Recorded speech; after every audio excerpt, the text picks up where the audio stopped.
Looking for love guidance or tips on how to date someone? Maybe you're single and playing the dating game, or in a long-term relationship. There's something to be learned about how to recognize love.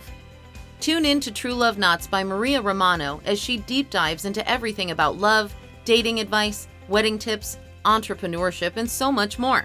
No matter your relationship status, Maria Romano has something to teach you about love, romance, staying together, breaking up, and everything in between. Hey, Maria Romano here, True Love Knots. As you know, all things love.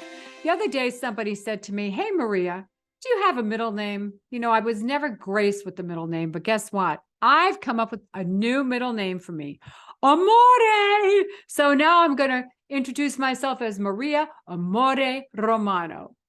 Anyway, I hope everybody's doing well out there.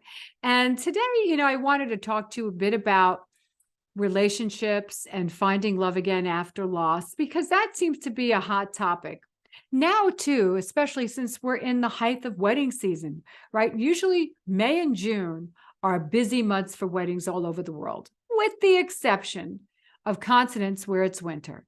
And then, of course, we know September, October is another time of year where it's busy. In Las Vegas, well, since we are the wedding capital of the world, we are always busy. But I wanted to talk to you, especially if you've gone to a wedding ceremony or getting ready to go and you're single and you're over 50, 60, 70, 80, and either you're a widow, just like me, I've been a widow for 11 years, a widower or divorced.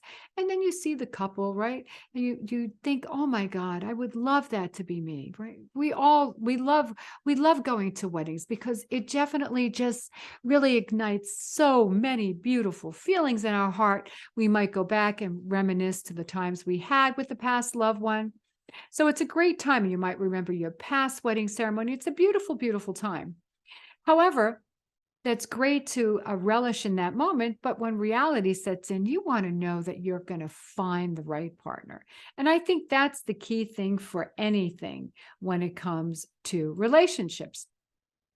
So today, what I want to talk to you about is about what it takes, right, to get back into the dating world, because you know what? It's not easy. And especially if you're getting over a loss. So let's take a moment. Maybe you're divorced, right? Maybe you're a widower. And it takes time to heal. Now, in a divorce, there's usually circumstances that occur amongst the both of you that cause that divorce. And maybe you have children still at home. Even in your 50s, you might still have children at home.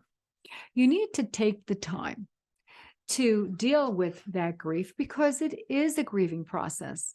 Now, it's not like the grieving process when you actually have a death of a loved one, but it is a grieving process because you're grieving that you're no longer married.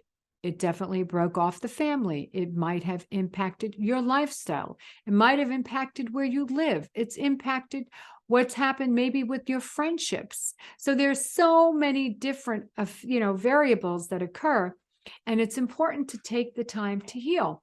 I have people that tell me, oh, they've been divorced for a couple of months and they're back in the dating world. You need to take time. You need to take time to heal because you want to be the best version and bring the best version of yourself. So do some inner work on yourself. And that's what's important, is doing that inner work, because when you have more clarity about who you are, when you have more clarity about maybe what didn't serve you in the last relationship and what you don't want, will only allow you to then find the partner that you want to last a lifetime. And that's what it's about, right? We don't want to have different partners and keep getting married over and over again or go from relationship to relationship. So remember that. Take time to heal, especially if you're going through a divorce. Now, if you're a widow or widower, again, this is a process, and everybody is different when it comes to this process. Now, myself, it took me a couple of years before I went back into the dating world. I wanted to give myself some time to heal. And to think about, what I went through, because my late husband was very ill. And you know what? I know what it takes when it comes to a relationship at this stage in life. There's a commitment, right? There is a commitment. And sometimes you have to remember as we get a little older, our lifestyle can change and something can happen in a moment's notice. So I took some time to heal because I was a caregiver. And also, I worked on myself. And actually, I've been working on myself for the last 11 years doing this, okay, which is so important.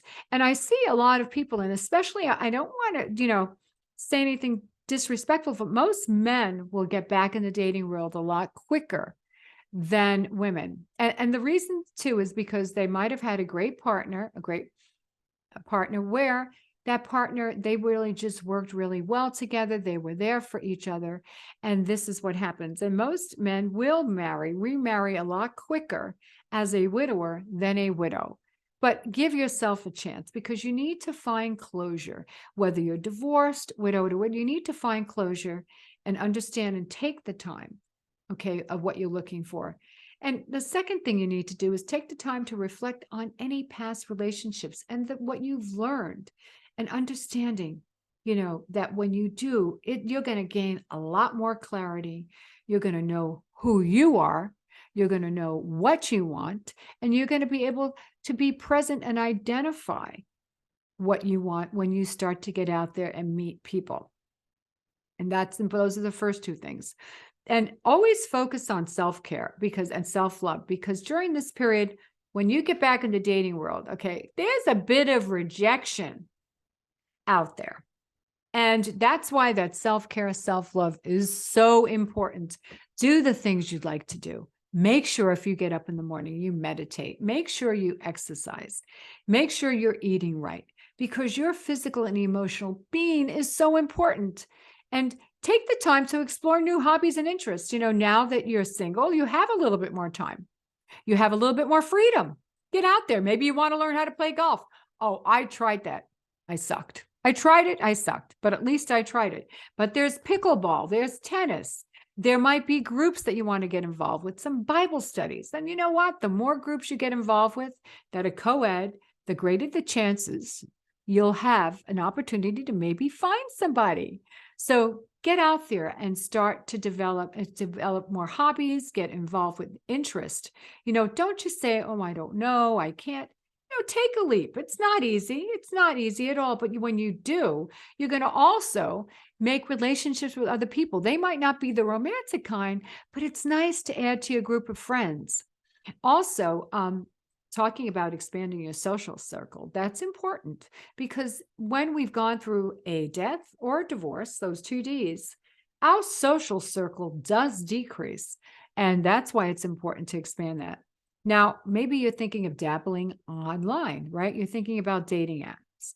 Try it. Try a couple of different ones. I happen to like Match. There's also Our Time, which is great as well.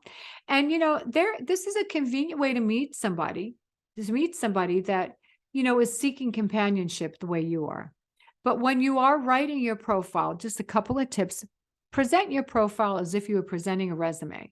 You would never start out a resume but say, my last employer that I worked for, oh my gosh, he gave me hell, right? He was an alcoholic, or he was whatever it is. So make sure that when you start out and you describe who you are, talk about the positives. Maybe you're a type of person, you're a get up and go person. You love to get up and go, and you always want to have a plan, and you enjoy adventure, and you enjoy being spontaneous. Or you're the type of person that you just enjoy being around the home and puttering in your garden, and maybe sharing a glass of wine or a cup of tea with someone you love, maybe cooking in the kitchen.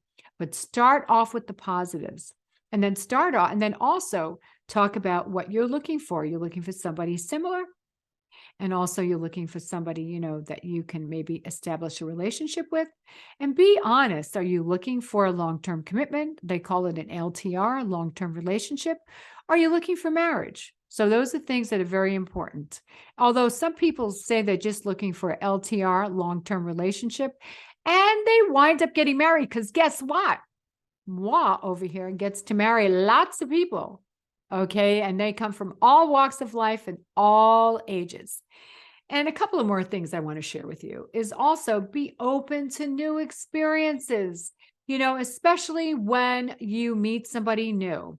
Now, I'm talking about maybe you don't want to skydive, but be open to some new experiences. Maybe you've never flown in a helicopter. I love flying in them.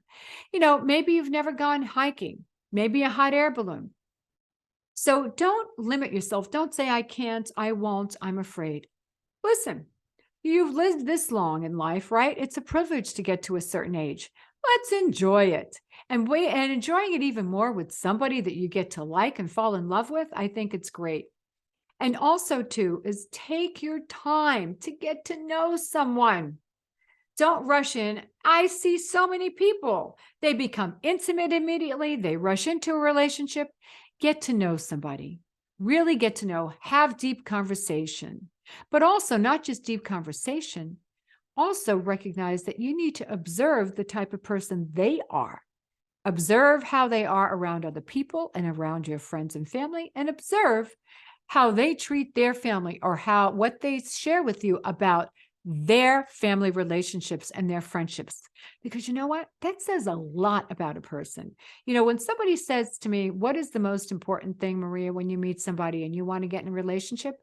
Integrity. I can't begin to tell you how integrity encompasses a myriad of things. Integrity says that your words equal your actions, that you're honest, that you are reliable, that you are compassionate, that you have empathy. Those are things that are important. But don't rush into something. Take your time. But I don't care how old you are. Take your time. And you know what? Sometimes we need support, okay? Because this journey can be really overwhelming, and there's lots of nights that I came home and cried. And I would cry, or my friend Rita would come over, and we would have that DC. I call it the deadly combination: Pinot Noir and M&Ms. That is deadly. Let me tell you, I don't do that anymore. But you need support. Talk to people that you can actually give you honest feedback, because you don't want somebody that's subjective. It's going to placate you. You want somebody that can be objective. And also, maybe find a therapist when you start dating, because especially if you were in a long-term relationship and now you find yourself that you're single, we need to develop social skills again. We need to develop how to speak to people. You become familiar with your partner, and we don't necessarily, when we sometimes are just, we come out with words, or we come out with the way we will talk to each other. And when you have somebody new, you need to approach them differently. And that communication process is so key. So getting back in the dating world is fun. You can find love after divorce or death, and you can find love at any age. And let me tell you how I know that. 2017, Valentine's Day, my last wedding of the day. It was my 14th wedding, believe it or not, on Valentine's Day that day. And I'll never forget this couple, Vivian and Sam. And oh my gosh, you can tell they couldn't keep their eyes and hands off of each other. Now, mind you, Sam came down the aisle in a walker, and Vivian, she was a cougar, okay? Because Vivian, she came down the aisle in a scooter. That's right.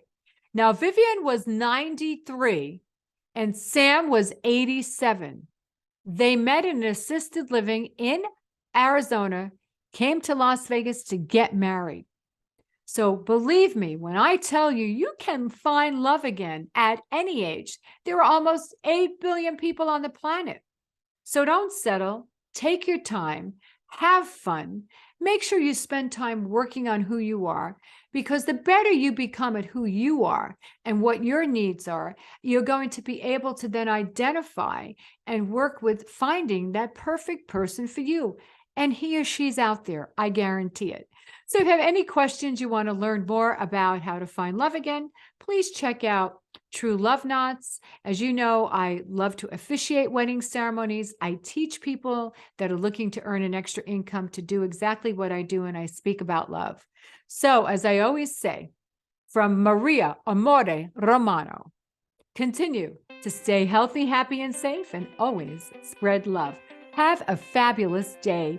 Bye.